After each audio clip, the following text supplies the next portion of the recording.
October 4th, 1900, Volume 4. Jesus suffers in chastising men, because they are his images. After going through a day of privation and of scarce suffering, I felt convinced that the Lord no longer wanted to keep me in this state. However, obedience does not want to yield to me in this either, and she wants me to continue to stay, should I even croak and snuff out. May the Lord be always blessed, and may his holy and lovable will be done in everything. Then, this morning on coming, blessed Jesus made himself seen in a pitiful state. He seemed to be suffering within his members, and his body was being torn into so many pieces that it was impossible to count them. With plaintive voice, he was saying, "My daughter, what I feel, what I feel! These are unspeakable pains, and incomprehensible to the human nature. It is the flesh of my children being lacerated, and the pain I feel is such that I feel my own flesh being lacerated." And while saying this, he moaned and grieved. I felt moved in seeing him in this state, and I did as much as I could to compassionate him and pray him to share his pains with me. He contented me in part, and I could just say to him, "Ah, Lord, did I not tell you? Do not lay hand to chastisements. For what grieves me the most is that you yourself will be struck in your own members." Ah, this time there has been no way nor prayers to placate you. But Jesus did not pay attention to my words. He seemed to have something serious in his heart, which pulled him somewhere else. And in one instant he transported me outside of myself, taking me to the places where bloody slaughters were happening. Oh, how many sorrowful scenes could be seen in the world! How much human flesh, tormented, torn to pieces, trampled upon as one tramples the earth, and left unburied. How many tragedies, how many miseries! And what is more terrible ones are to happen. Blessed Jesus looked, and all moved began to cry bitterly. Unable to refrain, I cried with him over the sad condition of the world, so much so that my tears mixed with those of Jesus. After crying for quite a while, I admired another trait of the goodness of our Lord. In order to make me stop crying, he turned his face away from me. He dried his tears hiddenly, and then turning back again, with a cheerful face said to me, "My beloved, do not cry. Enough, enough. What you see serves to justificare justitiam meam, which means justify my justice." And I, "Ah, Lord, then I am right to say that my state is no longer your will. Why my state of victim, if it is not given to me to spare your so very dear members, and to exempt the world from so many chastisements?" And he, "It is not as you say. I too was victim, but even though I was victim, it was not given to me to spare the world all chastisements. I opened heaven for it. I released it from sin, yes. I carried its pains upon myself. But it is justice that man receive upon himself part of those chastisements which he himself draws upon himself by sinning. And if it were not for the victims, he would deserve not only the simple chastisement, that is the destruction of his body, but also the loss of his soul. So here is the necessity of the victims. Whoever wants to avail himself of them, because man is always free in his will, can find the sparing of his pain and the port of his salvation. And I, ah, Lord, how would I like to come before these chastisements advance more? And he, if the world reaches such wickedness as to deserve no victim, surely I will take you. On hearing this, I said, Lord, do not permit that I remain here, present at such sorrowful scenes. And Jesus, almost reproaching me, added, Instead of praying me to spare, you say you want to come. If I were to take with me all of my own of the poor world, what would happen? Indeed, I would have nothing to do with it any more, and I would no longer have any regard. After this, I prayed for various people.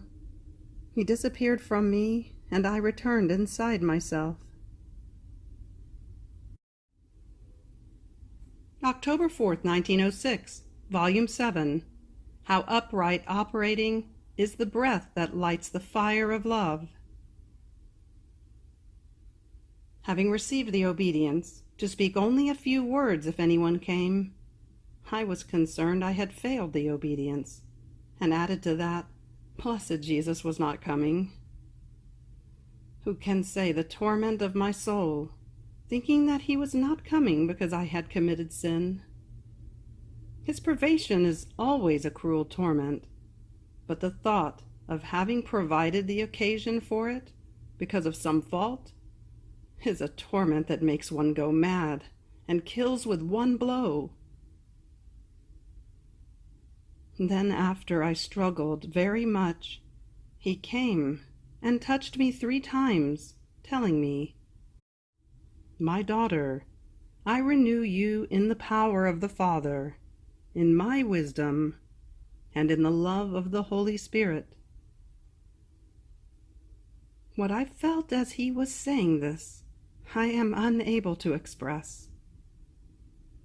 Then he seemed to lie down within me, placing his head crowned with thorns upon my heart. And he added, Upright operating keeps divine love always lit within the soul, while the operating which is not upright keeps putting it out.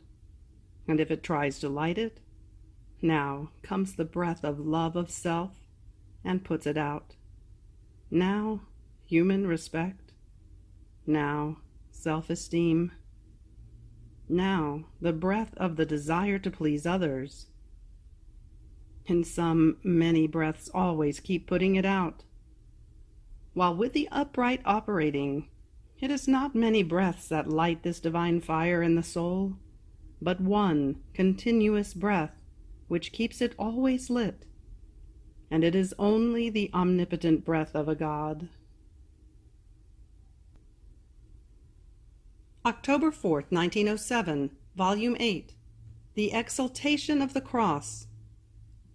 The cross grafts divinity to humanity. Continuing in my usual state of privation, and therefore with little suffering, I was saying to myself, Not only of Jesus am I deprived, but also the good of suffering is taken away from me. O God, you want to put me to fire and the sword, and touch the things which are most dear to me, and which form my very life, Jesus and the cross. If I am abominable to Jesus because of my ingratitude, he is right in not coming. But you, O cross, what have I done to you, that you left me so barbarously? Ah, did I perhaps not welcome you when you came?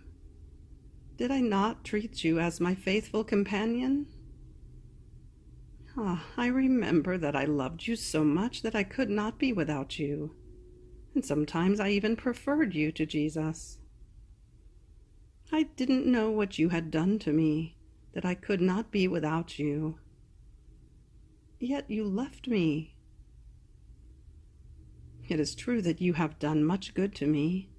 You were the way, the door, the room, the secret, the light in which I could find Jesus.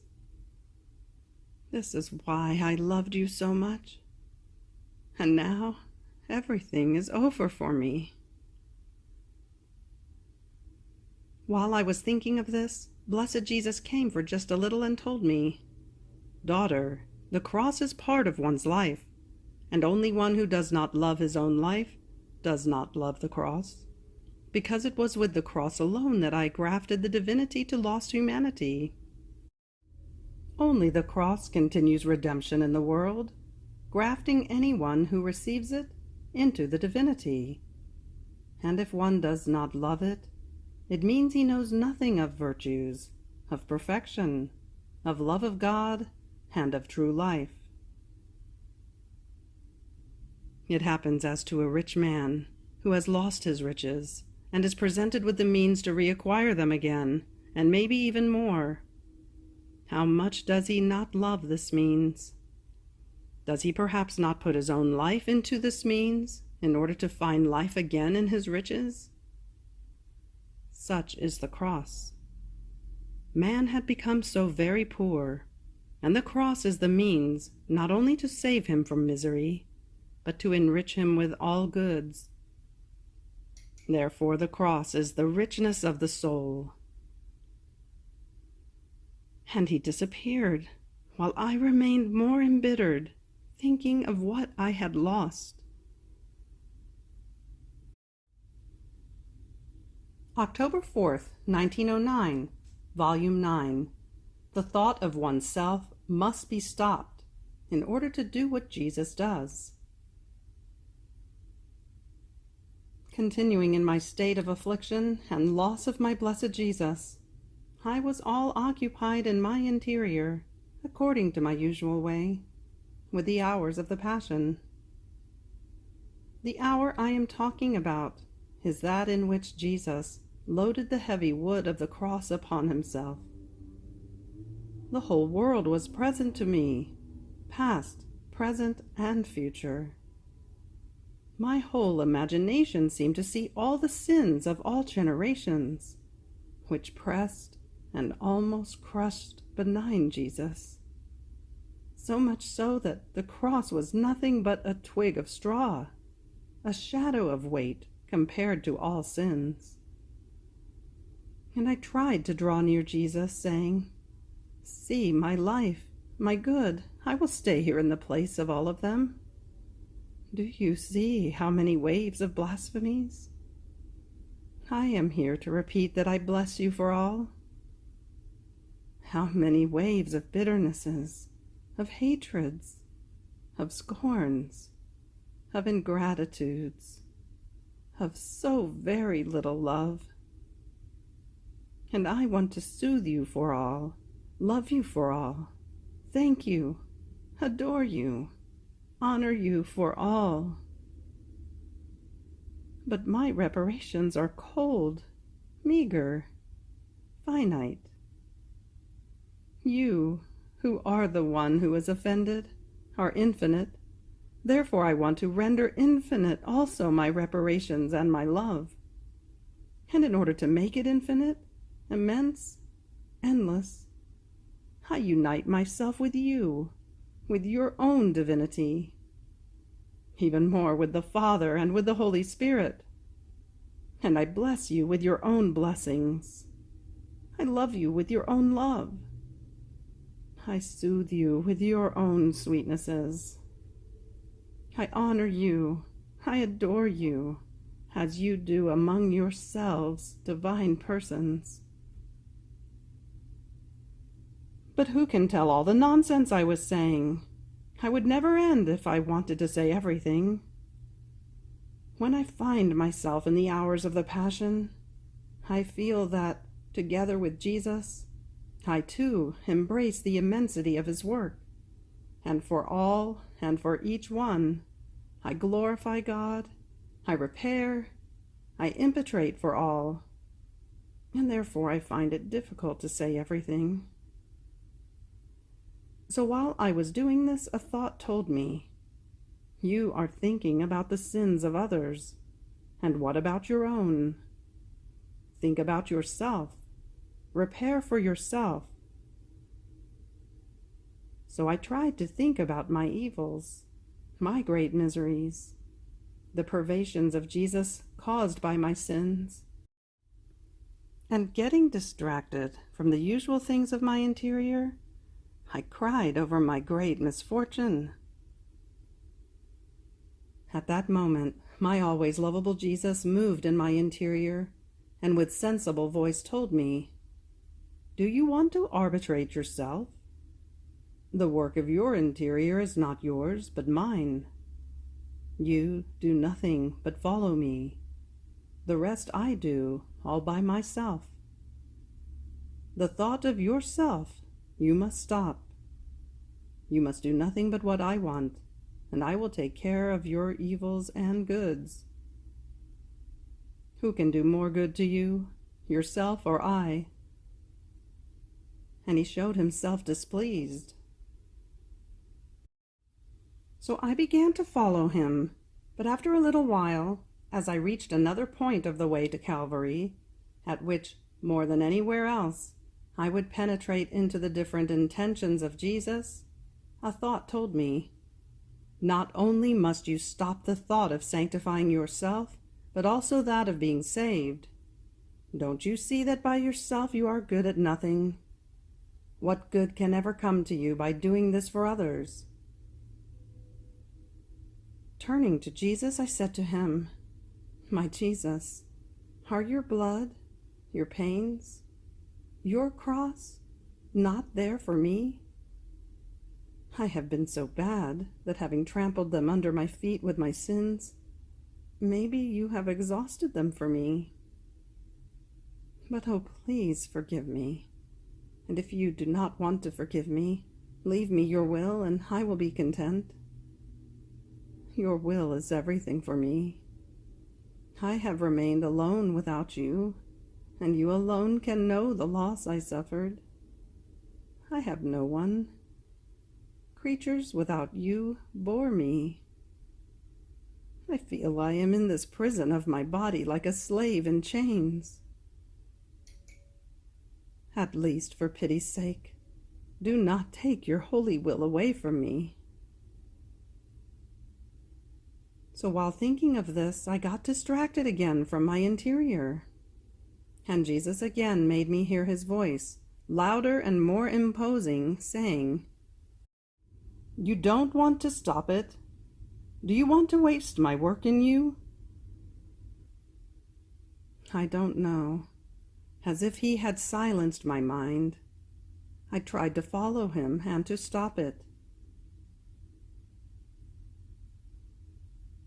October 4th, 1917, Volume 12. The pains and the blood of Jesus run after man, to heal him and save him. This morning, my always lovable Jesus transported me outside of myself. He was in my arms, with his face so very close to mine, kissing me slowly, slowly, as if he did not want me to perceive it. But after he repeated his kisses, I could not contain myself from returning him with my kisses.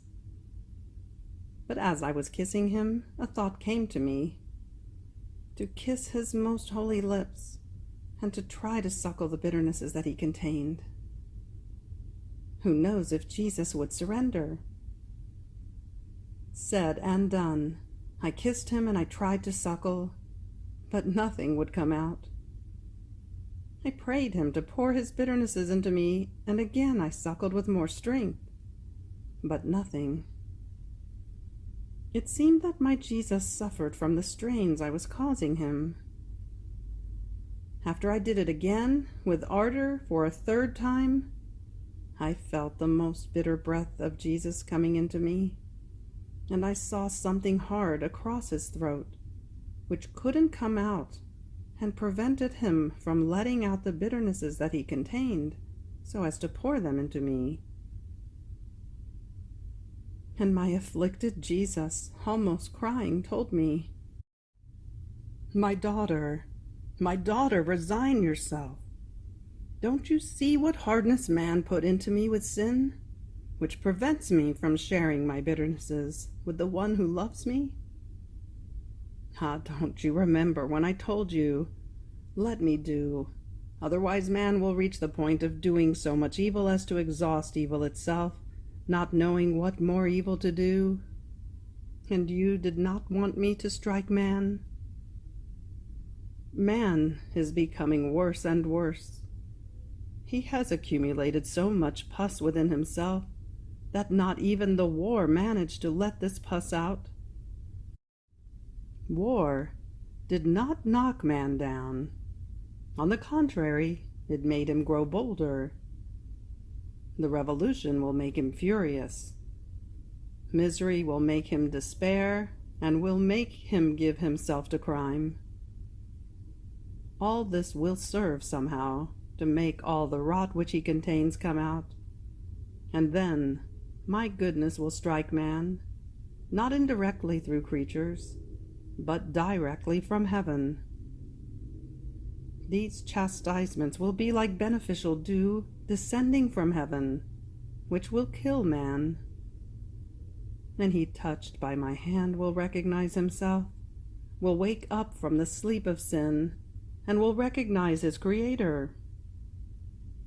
Therefore, daughter, pray that everything may be for the good of man. Jesus remained with his bitterness, and I remained afflicted because I was unable to relieve Jesus. I could just feel his bitter breath, and I found myself inside myself. But I felt restless. The words of Jesus tormented me. I could see before my mind the terrible future. And Jesus came back to calm me down, and almost to distract me, told me, how much love, do you see? As I was suffering and pain was formed in me, I said, my pain, go, run, go in search of man. Help him, and may my pains be the strength of his pains. As I was shedding my blood, I said to each drop, run, save man for me. If he is dead, give him life, but divine life. If he escapes, run after him, besiege him from all sides, confuse him with love until he surrenders. As the wounds were being formed on my body under the scourges, I repeated, my wounds, do not remain with me, but go in search for man. If you find him wounded by sin, place yourselves as a seal in order to heal him. So everything I did and said, I placed around man, in order to save him. You too, for love of me, do not keep anything for yourself, but let everything run after man to save him, and I will look at you as another me.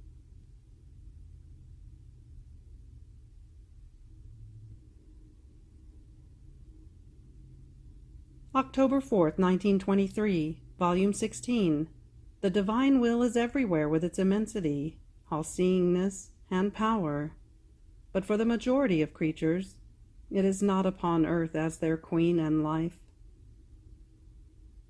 What the creature must do in order to have it as life. I felt I was being destroyed by the pain of the privation of Jesus, with the sad thought that he would no longer come to me. Oh, how piercing it is to think that I would never see again the one who forms my life, my happiness, all my good. While I was thinking about this, my sweet Jesus moved in my interior and told me, my daughter, how could I leave you if my will is imprisoned in your soul, and giving life to all your acts carries out its life as within its own center? So my life is in one point of the earth. Ah, if this life of mine on earth was not there, my justice would pour itself out with such fury as to annihilate it. In hearing this, I said, My Jesus, your will is everywhere. There is no place in which it is not. And you are saying that it is imprisoned in me? And Jesus, It is indeed everywhere, with its immensity, with its all-seeingness, and with its power. Like a queen, it subjects everything to itself, allowing no one to escape its empire. But as life, in which the creature forms her life, to live her life in the life of my will, and to form the life of the divine will on earth, it does not exist. For many who do not do it, it is if my will did not exist. It happens as if someone had water in his room but would not drink it, or fire, but he would not approach it in order to get warm, or bread, but he would not eat it. In spite of the fact that he has with himself all these elements which can give life to man, by not taking them, he can die of thirst, cold, and hunger. Others take them rarely, and are weak and sick. Others, every day, and these are healthy and robust. Therefore, everything is in the possession of a good, whether the human will wants to take it, and how it wants to take it. And depending on whether it uses it, so does it receive its effects. So is my will. In order to become life of the soul, she must make her will disappear in mine. Her will must no longer exist. My will must take over in all her acts as the prime act, and so it will give itself to the soul, now as water to quench her thirst with its divine and celestial waters, now as fire, not only to warm her, but to destroy what is human in her, and to rebuild in her the life of my will, now as food, to nourish her and to make her strong and robust. Oh, how hard it is to find a creature who surrenders all her rights, to give my will alone the right to reign. Almost all want to keep something of their own will for themselves, and therefore, not reigning in them completely, my will is not able to form its life in all the creatures. October 4th, 1925, Volume 18. Repeating the same good serves to form the water with which to water the seed of the virtues.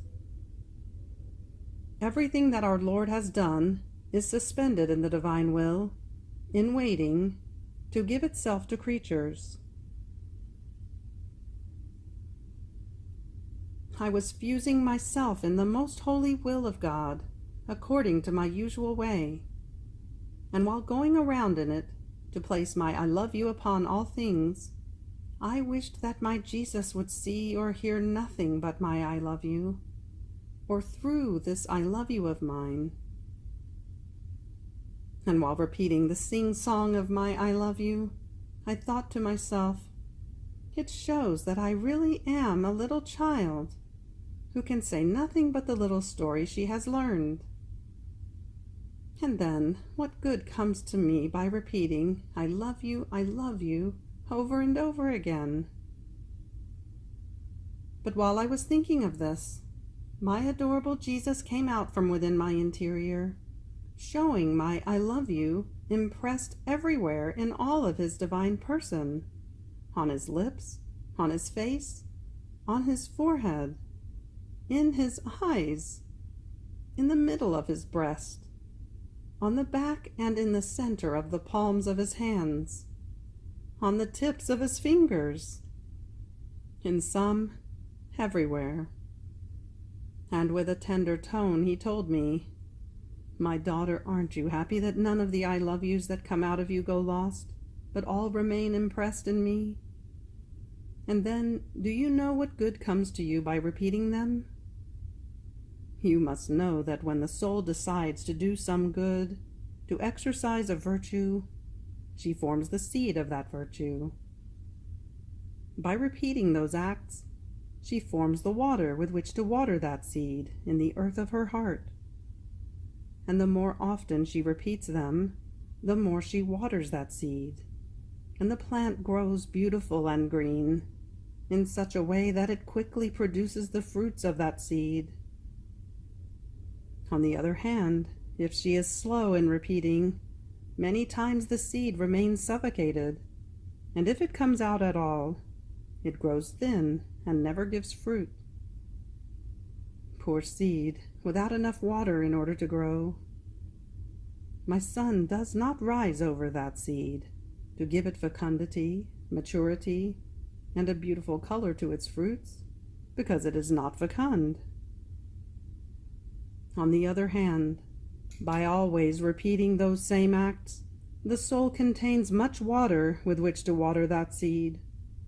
My sun rises over that seed every time it sees it being watered, and it delights so much, knowing that it has much strength in order to grow, that it makes its branches reach up to me, and in seeing its many fruits, I pick them with pleasure, and I rest under its shadow. So repeating your I love you for me procures for you the water with which to water and form the tree of love. Repeating patience waters and forms the tree of patience. Repeating your acts in my will forms the water with which to water and form the divine and eternal tree of my will. Nothing can be formed from one single act, but with many upon many repeated acts. Only your Jesus contains the virtue of forming all things, and the greatest things, with one single act, because I contain the creative power. But the creature, by dint of repeating the same act, forms the good she wants to do, bit by bit. Through habit, that good or that virtue becomes her nature, and the creature becomes the possessor of it, and it forms all of her fortune. This happens also in the natural order. No one becomes a teacher by having read the vowels and the consonants once or a few times, but by repeating them constantly, to the point of filling his mind, his will, and his heart with all that science that is needed in order to be able to be a teacher to others. No one feels satiated if he does not eat, bite after bite, the food that is needed in order to be satiated. No one harvests the seeds if he does not repeat, who knows how many times, his work in his little field. And so with many other things. To repeat the same act is a sign that one loves, appreciates, and wants to possess that very act which he does. Therefore repeat, and repeat incessantly, without ever tiring. Afterwards I found myself outside of myself, and my sweet Jesus carried me around through all those places in which, while being on earth, he had operated, suffered, prayed, and also cried. Everything was in act, everything he had done. And my beloved good told me, "My daughter, daughter of my supreme volition, my will wants to make you take part in everything. Everything you see is all the works I have done while being on earth, which my will keeps suspended within itself, because creatures do not dispose themselves to wanting to receive them, partly because they still do not know what I have done. See, here are the prayers I did at night time, covered with bitter tears and with ardent sighs, for the salvation of all. They are all in waiting, to give themselves to creatures, in order to give them the fruits which they contain. Daughter, enter into them, cover yourself with my tears, clothe yourself with my prayers, so that my will may accomplish in you the effects which are in my tears, prayers, and sighs. My will keeps, as though lined up within itself, the pains of my childhood, all of my interior acts of my hidden life, which are prodigies of grace and of sanctity, all the humiliations, glories, and pains of my public life, and the most hidden pains of my passion. Everything is suspended. The complete fruit has not been taken by creatures, and I am waiting for the ones who must live in my will, so that they may no longer be suspended, but may pour themselves upon them to give them their complete fruit. Only the ones who must live in my will make the goods no longer be suspended. Therefore, enter into my every act and pain, that my will may be fulfilled in you. Between you and me, I do not want suspended things, nor do I tolerate being unable to tell you what I want. This is why I want to find my own will in you, so that nothing may oppose what my will itself wants to give you. And while Jesus was saying this, I moved from one act of Jesus to another, and I remained as though transformed, covered with his own acts, prayers, tears, and pains. But who can say what I experienced? I hope that blessed Jesus will give me the grace to correspond and to fulfill his adorable will in me and in all. Amen. October 4th, 1931, Volume 29, How Doubts, Fears, Are Wounds to Love. The divine will is one single act, the greatest of marvels. The night and the day of the soul. I felt oppressed because of the privations of my sweet Jesus, piercing nail that no one can remove or soothe, to give a little relief to such a great martyrdom. Only his return, his lovable presence, can destroy, as if by magic, the nail and the pain, and it makes the purest joys arise that only Jesus knows how to give with his lovable presence. So I did nothing but abandon myself in the arms of the divine will, praying it to unveil for me him whom I so much longed for. And while I was doing this, my lovable Jesus, like flash, illuminated my poor soul and told me, "Good daughter, courage. You oppress yourself too much, and your oppression causes you to reduce yourself to the extremes, and casts you into a sad doubt that your Jesus does not love you, and that maybe he will no longer come to you. No, no, I do not want this doubt. Oppressions, doubts, fears are wounds to my love, and debilitate your love for me, depriving you of the impetus and the flight to run always toward me in order to love me. And once the continuous current of love toward me is broken, you remain like a poor infirm one, and I no longer find the powerful magnet of your continuous love that draws me to you. Now, you must know how all the acts of my divine will, which are innumerable, reduce themselves all to one single point and act. This is the greatest marvel of our Supreme Being, to form, to possess, to see all possible and imaginable acts in one single act. In the same way, all the acts done by the creature in our will reduce themselves to one single act. Now, in order to have the virtue of enclosing all acts within one single act, she must form and possess within herself the continuous love, my perennial will, that will give origin to all the acts and will make them start from within the virtue of one single act.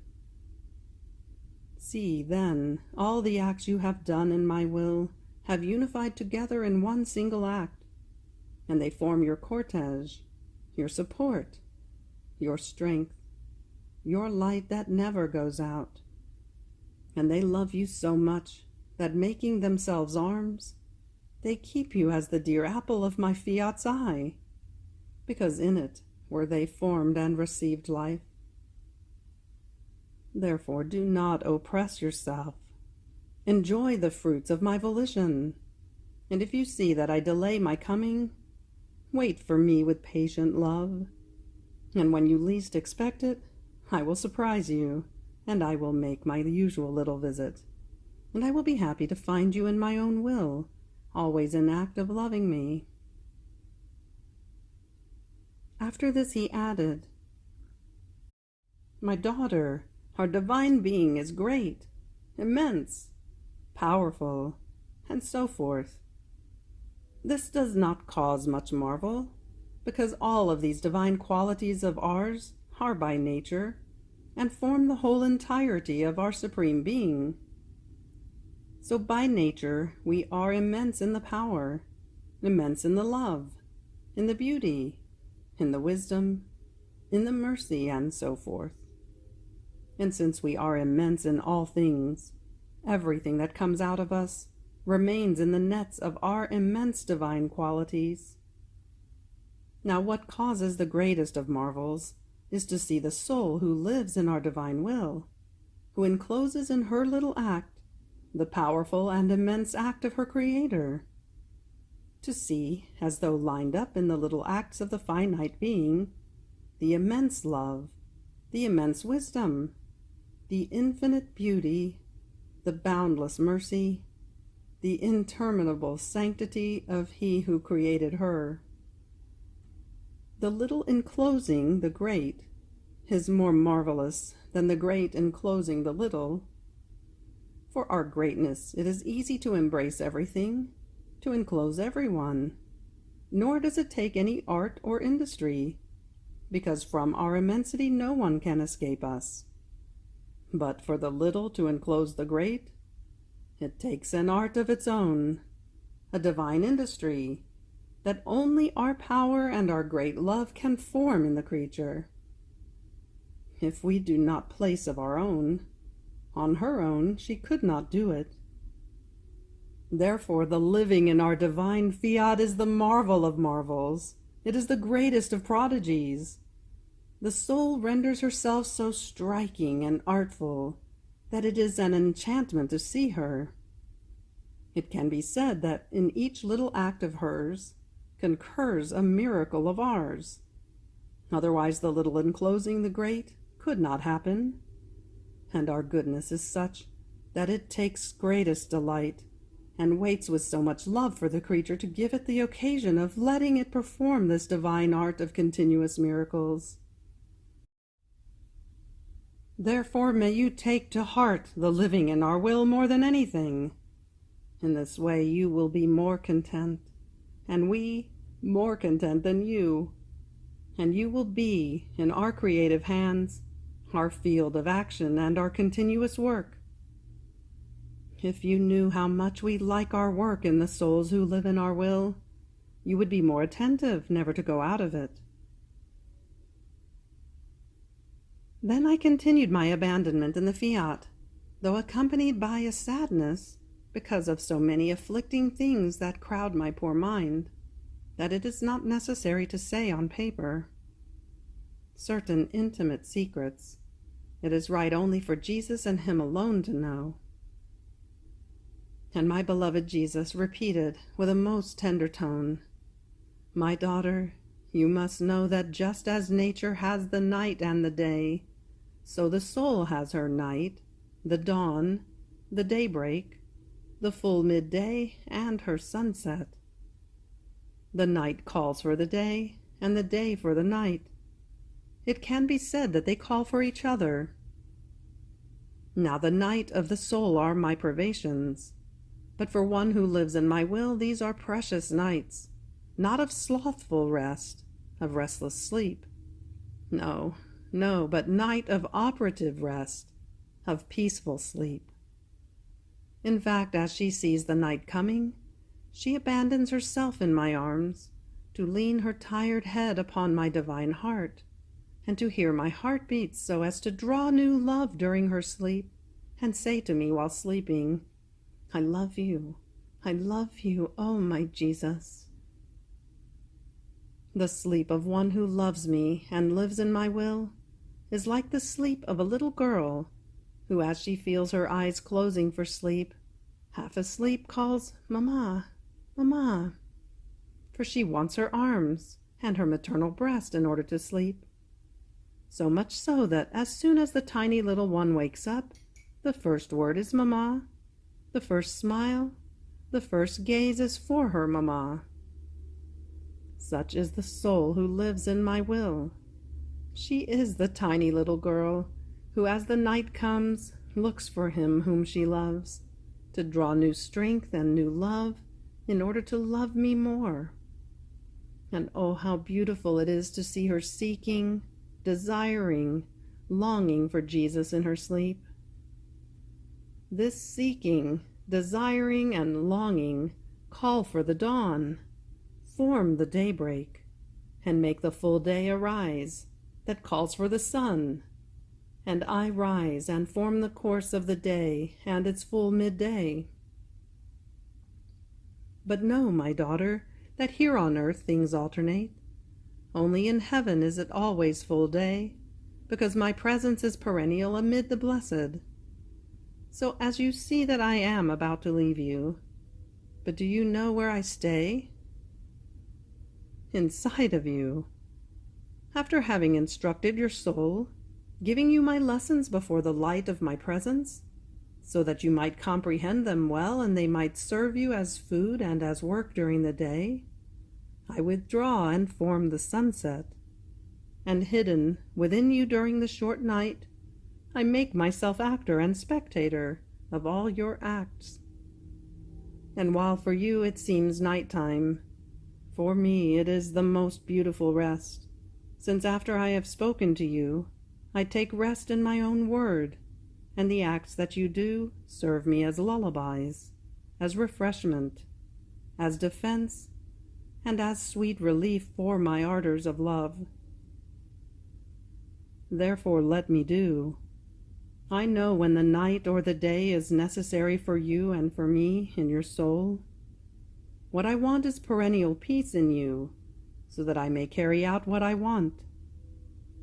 If you are not at peace, I feel molested in my work, and with difficulty, not with ease, I go along carrying out my designs. October 4th, 1935, Volume 33. All the glory, the honor, is in being able to say with deeds, I am a continuous act of will of my Creator. Necessity of diversity of offices and of actions. I was doing my round in the divine will in order to search out all its acts done in creation, so as to place my little I love you, and to unite myself with all created things, in order to glorify my Creator and be able to say, I am at my place of honor. I do my office. I am a continuous act of divine will. I can say that I am nothing. I do nothing. But I do everything because I do the divine will.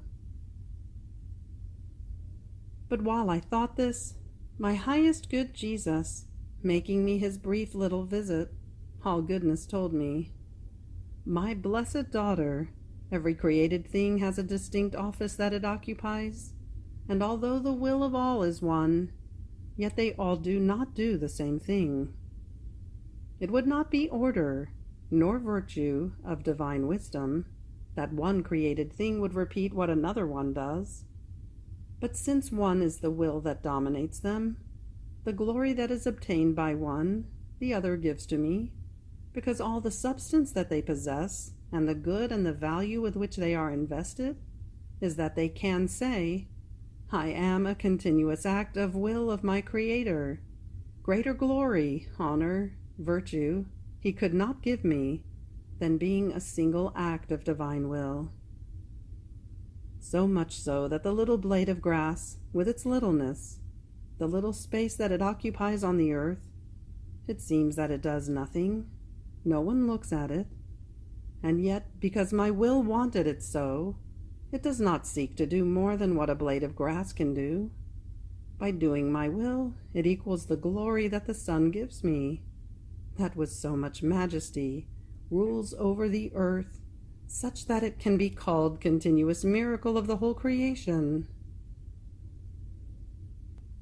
And since all created things are united among themselves, the sun with all its majesty, with its light, it kisses and warms the little blade of grass.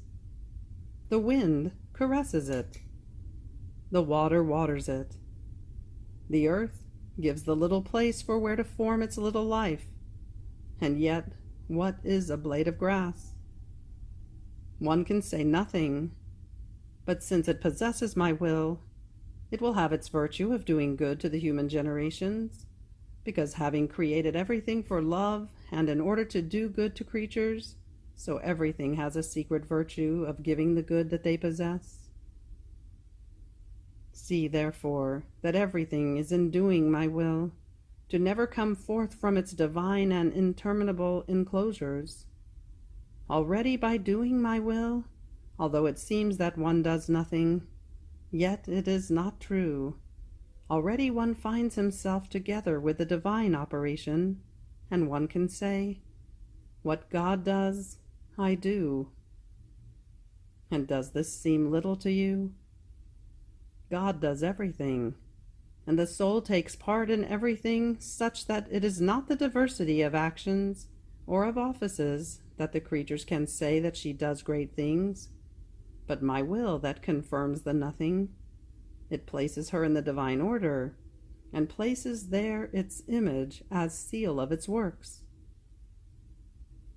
In regard to the diversity of offices and of actions, rather it is order, harmony of my infinite wisdom. Even in heaven there are diversity of choirs of angels, diversity of saints. One is martyr, one is virgin, one is confessor. On earth my providence maintains so many diverse offices. One is king, one is judge, one is priest, one is people, one commands, one is dependent. If all were doing one single office, what would become of the earth? A complete disorder. Oh, if everyone knew that only my divine will knows how to do the greatest things, and although they would be little and insignificant, oh, how they would all be content, and each one would love his little place, the office in which God has placed him. But since they let themselves be lorded over by the human volition, they would want to give of themselves to make the great actions. That they cannot do. Therefore they are always discontent with the conditions or the place in which divine providence has placed them for their good. Therefore content yourself to do the little united with my will, and not the great without it.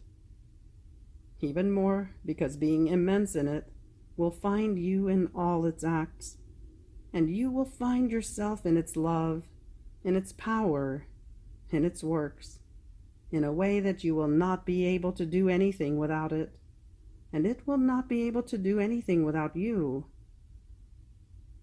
This is why, by living in my volition, such prodigies run together, that it gives of the incredible, the nothing of the creature at the mercy of the all, the nothing prey of a will that can do everything. What thing will this nothing not do? She will do works worthy of a supreme Fiat. Therefore, the most beautiful, the most solemn, most pleasing act for us is the nothing of the creature, given freely to us in order to let us do what we want. End of October 4th. Fiat.